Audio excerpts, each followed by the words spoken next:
Wildfires are still causing a concern for people living in southeastern Kentucky. We'll have reaction from people there first at 4:30.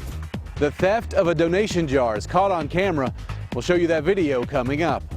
Thousands of people take to the streets to protest President-elect Donald Trump's win for the White House. This is WKYT News at 4:30.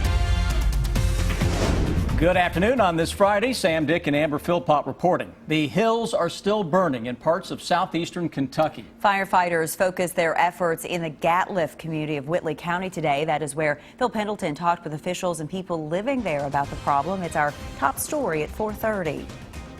Kentucky Division of Forestry firefighters are on scene here on Gatliff Road near Kentucky 904, the southern part of Whitley County. You look behind me, you can see the smoke. There is a Black Hawk helicopter up there.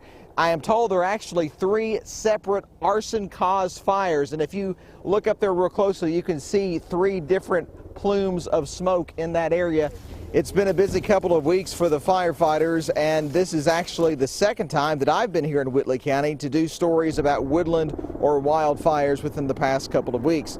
Arsonists are the cause, though the weather is not helping. Climatologists, environmentalists, and the Kentucky Drought Mitigation Team have declared a level 1 drought for 117 counties in Kentucky.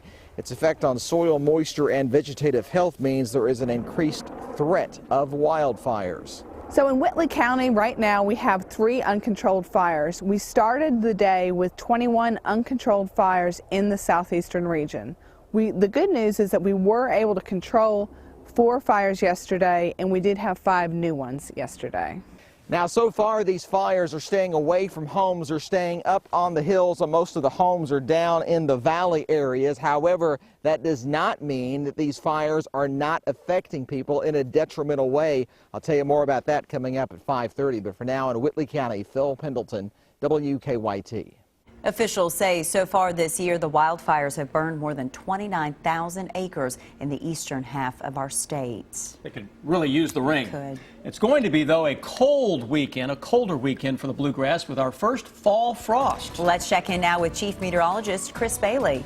Yeah, first hard freeze that is on the way as we go into the next couple of mornings, and that's what we're going to be dealing with both tomorrow morning, then again Sunday morning with those readings that will hit the 20s out there into most of central and eastern Kentucky. Live look at those 9 live sky cams, and we are seeing plenty of sunshiny skies, but you notice on a few of the cams a little more in the way of some clouds. You got some on the Jackson cam, Moorhead, and into Lexington, E-Town with a little more in the way of some clouds, and that's coming in on a northerly wind, and those trees in our WKYT weather garden, which by the way are still holding onto their leaves deep into November, at least in the weather garden, are kind of swaying on a gusty wind that's up there 15 to 20 miles per hour. The front is on top of the area, but the cold air is lagging behind that by just about 150 miles or so. You see the little bank of clouds between Cincinnati, Indianapolis, and Columbus? That's showing where the colder air is currently located. It is loaded up and headed toward the south. Here comes a hard freeze for the weekend. Clear skies as we go through the next few days. Though as we go into next week, some changes are brewing. Some good, some bad. All about perspective on that one, guys. We'll break down the long-range forecast when I come back here in a little under 10 minutes. We'll see you then, Chris. Thank you. It was meant to help a man badly injured in a shooting at the Lexington gas station where he worked, but instead it was stolen. Last night, a donation jar collecting money for Chuck Moore's medical bills was taken right off the counter. As Victor Puente shows us, it was all caught on camera. Chuck Moore was shot during a robbery in September. He's now out of the hospital, but last night he became a victim again. The marathon clerk was shot 4 times and paralyzed from the waist down. His family and friends have held several fundraisers with another planned for this weekend. They were also taking donations at the gas station. Thursday night, some of those donations were stolen. In this video, you can see these 2 men talking to the clerk and asking about lottery tickets. When the clerk is distracted, one of them slides the jar filled with money off of the counter. Before the theft, they had walked around the store, making their faces clearly visible. Moore's son said his father is improving. He also said he couldn't help but laugh when he heard about the theft. People, man, you never know.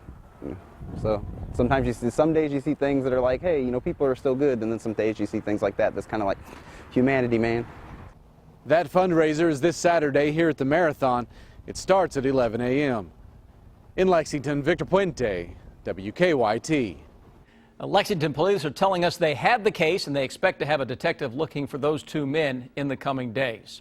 Lexington police also looking for two men after an overnight robbery. This one happened at the Speedway on New Circle Road at Meadow Lane about 3 this morning. Police did not say if the men got away with anything. No injuries were reported. Protesters upset with Donald Trump's election faced off with police in cities across the country, including Oakland, Denver, and Minneapolis. Officers in Oregon confronted thousands of protesters in what police called a riot and arrested more than 24 demonstrators. Brent Weisberg reports. Overnight, violence erupted on the streets of Portland during the second straight day of protests over the election of Donald Trump. Police in riot gear launched flashbangs and fired rubber bullets to try to break up the crowd of roughly 1,500 people. Officers declaring the demonstration a riot after several people began vandalizing cars and businesses in the city's Pearl District. Some protesters launched fireworks and other projectiles at police. I threw a trash can at them because I'm angry. Will you go home? No, I will not go home. At one point, a man brandishing a gun demanded the protesters move away. I live here. Don't throw me. I didn't vote again. I didn't vote for Trump. Why are you coming at me? There were reports of attacks on drivers. Cell phone video shows a woman throwing detergent on protesters after she left her car. What started out as a peaceful protest descended into chaos. We are here for love. We are not here to spread hate. It is expected more protests could come tonight. And that was Brent Weisberg reporting. 8 years and several architects later, the newest Centerpoint design changes have been approved. The Downtown Lexington Design Board signed off on the minor changes last night. That's according to our news partners over at the Herald Leader. The approval was unanimous. The new plans give developers some wiggle room on the number of floors for each of 2 office towers. Work is underway on the 3rd story, the 3-story underground parking garage, rather. Here's a live look at the project site. Developers hope to have the entire project completed in the year 2018. Canadian singer-songwriter Leonard Cohen has died at the age of 82. A look back at his career coming up. Now, your hour-by-hour forecast with Chief Meteorologist Chris Bailey. Gusty winds out there on this Veterans Day. Thank you, veterans, for all you have done for our country. And we're dealing with those gusty winds ushering in much colder air into central and eastern Kentucky. It's not so bad now, but you know what? Don't dress for what you see out there now. Dress for what's coming in 3 or 4 hours from now, and that is a big drop in temperatures on that northerly flow. So upper 50s to around 60, and then look how quickly we drop it the farther north that we go. This isn't anything that's out of the ordinary. I get that. It's November. It can get cold this time of year, and it's going to get cold as we go into later this evening and into tomorrow morning. Cold front is actually on top of central Kentucky now, but that colder air is lagging just a little bit behind that boundary. You can see the clouds that are out there showing up here from Indianapolis over toward the Columbus area, I-70, and to the south now, dealing with the clouds that are working across the Ohio River over the next couple of hours. Nothing to get too excited about in the 3-day forecast. Tomorrow we'll start things out with a light freeze, chilly afternoon, but sunshine abound, waking up to a hard freeze as we go into Sunday morning. Breezy afternoon, mostly cloudy skies, normal temperatures for Monday, and there's a chance Monday can squeeze out an isolated shower or 2.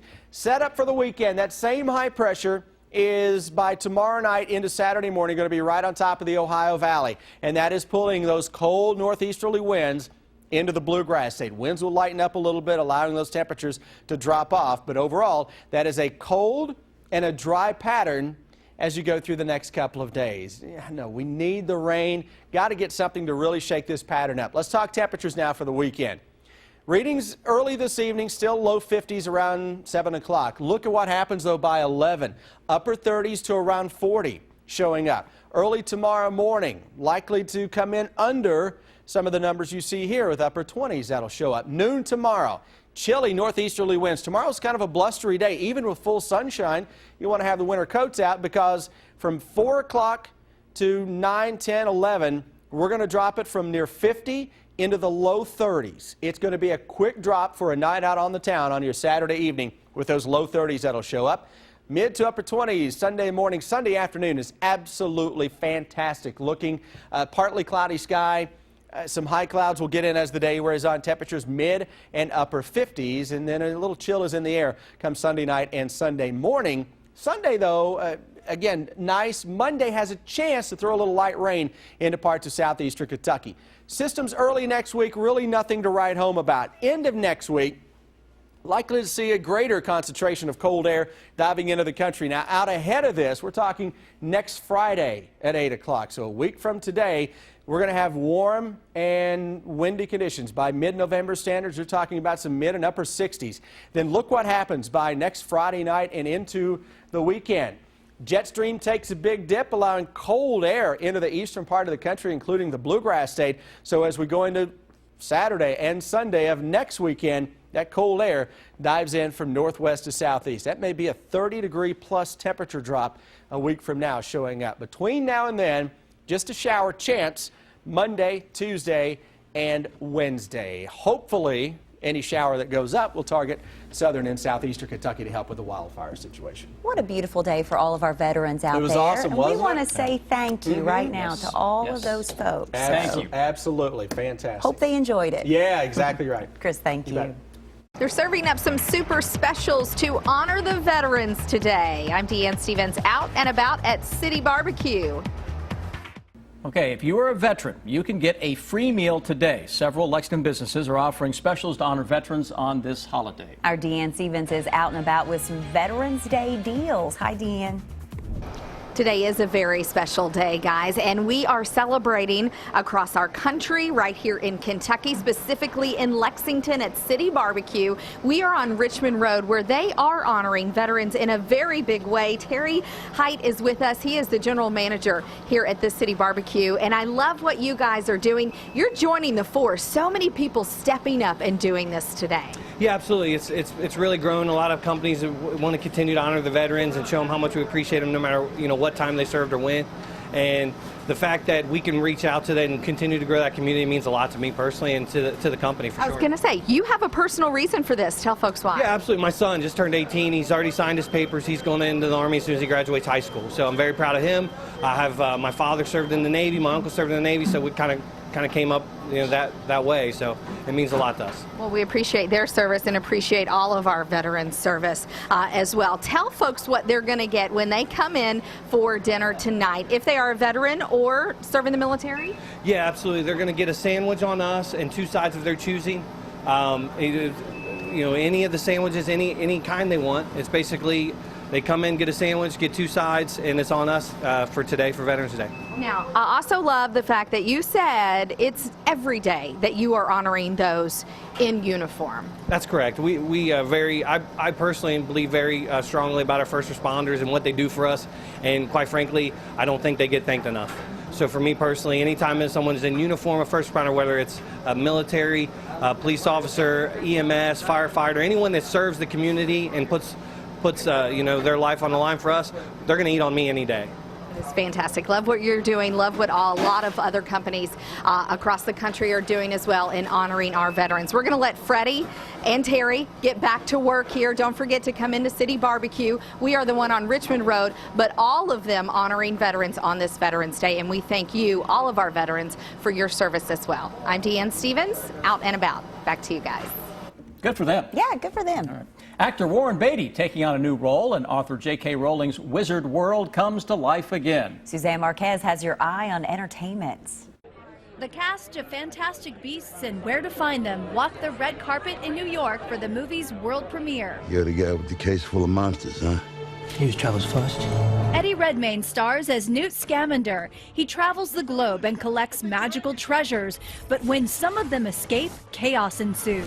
My grandma she lives in Edinburgh in Scotland, and she used to take me to magic shops in Scotland, and so when she heard that I'd got this film, she was like, I always knew you'd play a wizard. Fantastic Beasts and Where to Find Them marks author J.K. Rowling's screenwriting debut. The movie opens in theaters next Friday. Warren Beatty and Lily Collins walked the red carpet here in Hollywood for the world premiere of Rules Don't Apply. Lily Collins plays a beauty queen who leaves her small town and moves to Los Angeles. The film tells the story of her business relationship with Howard Hughes, played by Warren Beatty. If you're directing and acting at the same time, at least you know that there is one actor who sort of knows what you have in mind. Rules Don't Apply arrives in theaters later this month. And Donald Trump and his wife Melania will sit down with 60 Minutes for their first post-election interview. Catch Leslie Stahl's interview with the next First Family this Sunday. That's your Eye on Entertainment. Suzanne Marquez, CBS News, Los Angeles. It is a sad day for the music world. Canadian singer-songwriter Leonard Cohen has died at the age of 82. Cohen had a huge impact on the New York folk scene in the 1960s. He wrote a number of popular songs, including the often-covered Hallelujah. While he never had a charted single, his songs became hits for others like Judy Collins with Suzanne. In addition to songs, Cohen also wrote novels and poetry. His 14th studio album, You Want It Darker, was just released last month. The cause of his death is still unknown. And the force is still strong with the latest international trailer for the upcoming Rogue One, a Star Wars story. In it, we get to see more of the Death Star and Darth Vader, as well as more battles and a familiar catchphrase, "May the Force be with us." May the Force be with us. Golfers faced a new kind of hazard in South Africa. See how a pack of furry critters brought play to a halt. That is just ahead. I'm looking over there and I can see the sky cam that Chris has in some really pretty colors finally out there. What few leaves are left. I know. Well, we got some oranges in there, don't we, Chris? A little red? Yeah, oranges are not allowed this week, though, okay? It's all about blue skies over top of us. But, yeah, some nice fall colors are showing up in our WKYT weather garden, which, by the way, if you look closely enough at this sky cam, you can see the trees that are kind of swaying a little bit in a gusty wind that is coming at us from the north now, and that is ushering in some chillier temperatures. And we're looking toward the north here. A little bit ago, this was a clear sky. Now, all of a sudden, clouds are beginning to filter on in to the region. That is just ahead of that push of chillier air that is diving in from north to south. A lot of upper 50s out there right now into most of central and eastern Kentucky. And you're seeing better skies on that Jackson sky cam, not as smoky as what we had earlier this week, certainly. And that front, again, is working its way from north to south, unleashing the air that will cause a freeze, not only later tonight with a light freeze, but a hard freeze coming up by Sunday morning. When I come back here in just about 10 minutes from now, we'll talk about what you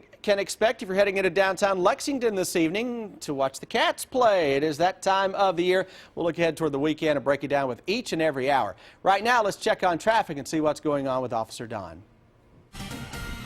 There's a collision on Newtown Pike. This one is just down from Citation. Outbound Newtown, one lane is blocked there. I cleared the earlier trouble we were dealing with on Nicholasville Road, and now South Broadway and Egliana is another accident location. Drive times holding their own, headed toward downtown. No major issues at the moment. Now back to the studio.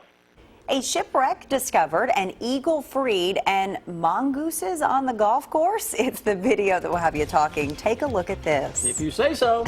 A team of explorers made an ancient discovery in Lake Superior. This is the scene divers came across after finding the wreckage of a freighter that sank all the way back in 1884.